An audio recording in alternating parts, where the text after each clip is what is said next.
Let's go. Polarity. Let's talk about polarity. This is an important one. As magnets are attracted, there's a positive and a negative on the ends of a magnet that attract one another to itself. We have polarity on this planet. We have a positive and we have a north pole and a south pole. You've got to maintain the polarity that you had in your dating life and in your engaged life, and carry that on into your married life. So often, so I'm over a decade in, and it's very easy for us to have the things that made us attractive in the beginning, for both men and women. For us to, as we integrate our lives, as we start to integrate responsibilities, that part of those things get put on the back burner. Sure. Right? So Aaron, you're a fighter.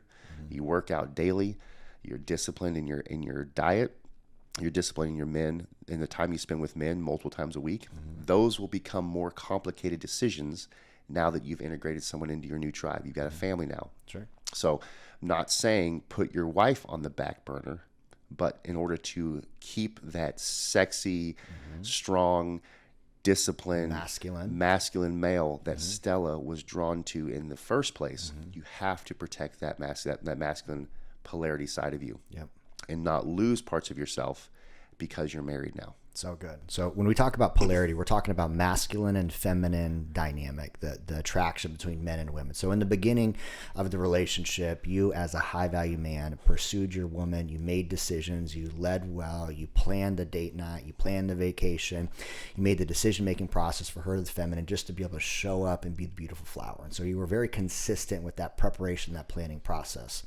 What Josh and I see so often in our coaching and working with other men is that polarity starts to drop as soon as the man gets into the relationship. So 6 months in, 1 year in, the planning, preparation, the self-care that you did as a man, prioritizing your fitness, how you look, maybe like trimming yourself a little bit, all the stuff that you did in the beginning. We've talked about this. Don't look like a gorilla if you expect to have any type of lovey time. But the planning, the preparation, all of that is the masculine polarity. It is the guy that is creating order out of chaos.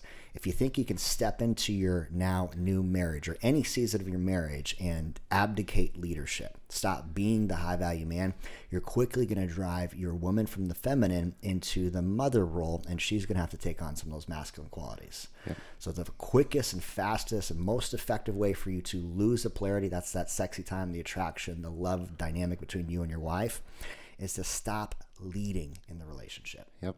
Which means it's your responsibility to know the status of your bank account. It's your responsibility to pay the bills. It's your responsibility to schedule the date nights. It's your responsibility to know the needs of your children. If the school calls and they call you because there's a need with your child, you go, oh, I don't know, call my wife.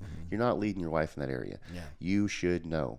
Right? If your children need to be, if the laundry for your kids needs to be put away, you should know what drawer it goes into. That's good. I'm not saying that you need to be a kept husband to know those things, but as the leader of your house, you need to know the order and the placement of everything in your home, and you're held responsible for it. That's good. Polarity is a huge thing, and not only just to maintain it, but continue to lead in that, create safety and security for our wives. That's and good. Again, it's one of the things that makes men. We talked about blades the other day on a previous podcast. You can check it out if you want to hear to it, but as part of sharpening your blade is keeping your polarity. So I'm over a decade in. Some people would call me an ape. That's completely up to you. I think it's kind of sexy. I want to be a gorilla in my next life. But just went on a date night this past week, and we came out after our date night. It was a highly active date night. We broke a sweat.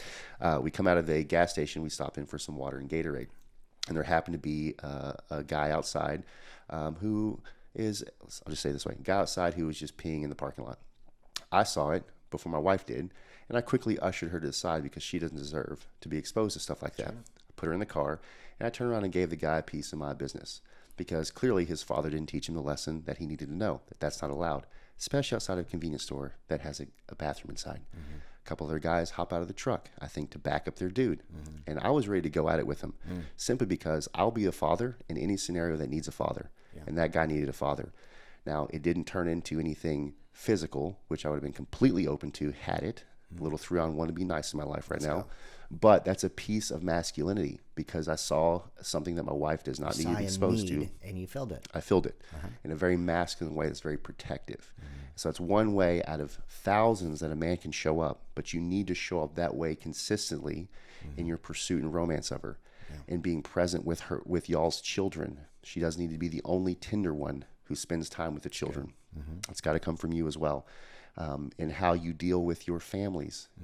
If you're married, there are typically two sets of parents, if they're still alive, that you're dealing with. Boundaries. And so Yeah. having boundaries in place to create a core family for you without external influences controlling and dictating what you do in your family. So many, many things we could talk about on this.